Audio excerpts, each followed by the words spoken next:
I have a great time with my life, and I want to share it. I love living. I think that's infectious. It's something that you can't fake. Greatness is not this wonderful, esoteric, elusive, God-like feature that only the special among us will ever taste. You know, it's something that truly exists in all of us. It's very simple. This is what I believe, and I'm willing to die for it. Yeah. Period.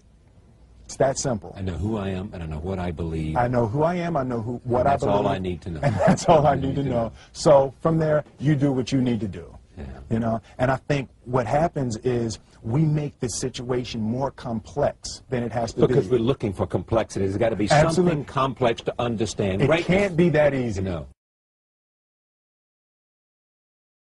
We didn't grow up with the sense that where we were was where we were going to be. You know, we grew up with the sense that where we were almost didn't matter because we were becoming right. Something greater. The separation of talent and skill is one of the greatest misunderstood concepts for people who are trying to excel, who have dreams, that want to do things. Talent you have naturally. Skill is only developed by hours and hours and hours of beating on your craft. I've never really viewed myself as particularly talented. Where I excel is ridiculous, sickening work ethic. You know, while the other guy's sleeping, I'm working. While the other guy's eating, I'm working. There's no easy way around it. No matter how talented you are, your talent is going to fail you if you're not skilled. Mm-hmm. You know, if you don't study, if you don't work really hard and dedicate yourself to being better every single day, mm-hmm. you'll never be able to communicate with people, with your artistry, the way that you want. So the only thing that I see that is distinctly different about me is I'm not afraid to die on a treadmill. You might have more talent than me, you might be smarter than me, but if we get on the treadmill together, right, there's two things. You're getting off first, or I'm going to die. It's really that simple. One summer, his dad tore down a brick wall on the front of his business and told 12-year-old Will and his 9-year-old brother to rebuild it, a job they said was impossible. It took them 1.5 years, but they did it. And he said, now don't you ever tell me it's something that you can't do. You don't try to build a wall. You don't set out to build a wall. You don't say, I'm going to build the biggest, baddest, greatest wall that's ever been built. You don't start there. You say, I'm going to lay this brick as perfectly as a brick can be laid. Yeah. And you do that every single day. And soon you have a wall. And soon you have a wall.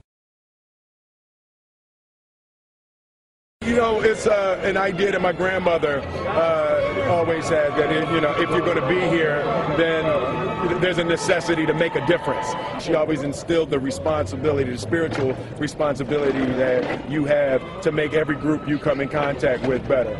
I want to do good. Yeah. I want the world to be better because I was here. I want my life, I want my work, my family, I want it to mean something. And it's like, it has, if you are not making someone else's life better, then you're wasting your time. You know, like your life will become better by making other lives better. I want to represent an idea. I want to represent possibilities. I want to represent the idea that you really can make what you want. One of my favorite books is The Alchemist, Paulo Coelho, and I just believe that. I believe that I can create whatever I want to create. The first step before anybody else in the world believes it is you have to believe it. There's no reason to have a plan B because it distracts from plan A. I think that there's a certain delusional quality that all successful people have to have. You have to believe that something different than what has happened for the last 50 million years of history. You have to believe that something different can happen. Confucius said, he who says he can and he who says he can't are both usually right. Being realistic is the most commonly traveled road to mediocrity. Why would you be realistic? What's the point of being realistic?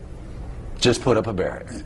Yeah, I'm going to do it. It's done. It's already done. The second I decide it's done, it's already done. So now we just got to wait for y'all to see. It's unrealistic to walk in a room and flip a switch and lights come on. That's unrealistic. Fortunately, Edison didn't think so. It's unrealistic to think you're going to bend a piece of metal and fly people over an ocean in that metal. That's unrealistic. But fortunately, the Wright brothers and others didn't believe that. And it just seems like such a ridiculous idea to me to embrace the idea that it's not going to happen. That's not real for that to happen. As soon as you say it, now you just made that real.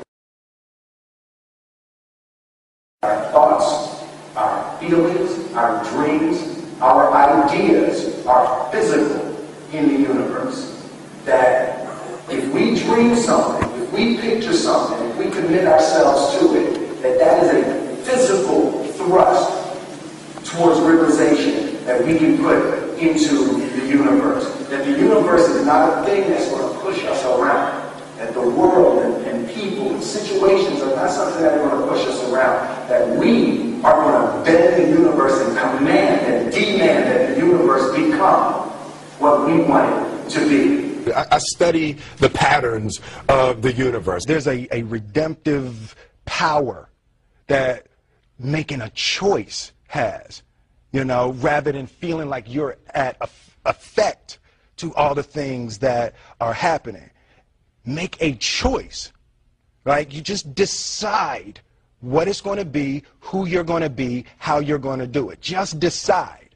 And then from that point, the universe is going to get out your way. It's like it's water. It wants to move and go around stuff. You know. There's a flow of the universe that I've grown to know just how to go with it.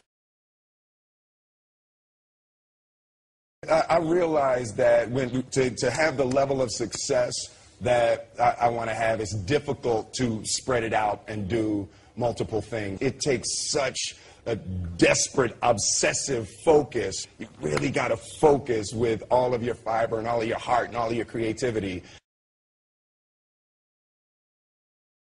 I'm motivated by fear. Fear. You know? Fear of what? Fear of fear. I hate being scared to do something. And I think what developed in my early days was the attitude that I started attacking things that I was scared of. It was Franklin Roosevelt said the only fear you have to fear is fear itself. Absolutely. Remember that? Absolutely. Yeah. You can't be scared to die for the truth. The truth is the only thing that's ever going to be constant. Don't ever let somebody tell you you can't do something. Not even me. All right? You got a dream, you got to protect it. People can't do something themselves. They want to tell you can't do it.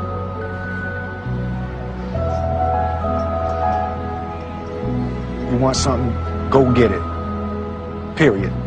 Well, I hope you got value from that. I know I sure did. And ladies and gentlemen, my wish for you is that you decide to become a network marketing professional. You decide to go pro, because it is a stone cold fact that we have a better way Now let's go tell the world. Everybody have a great day, and I'll see you next time. Bye-bye.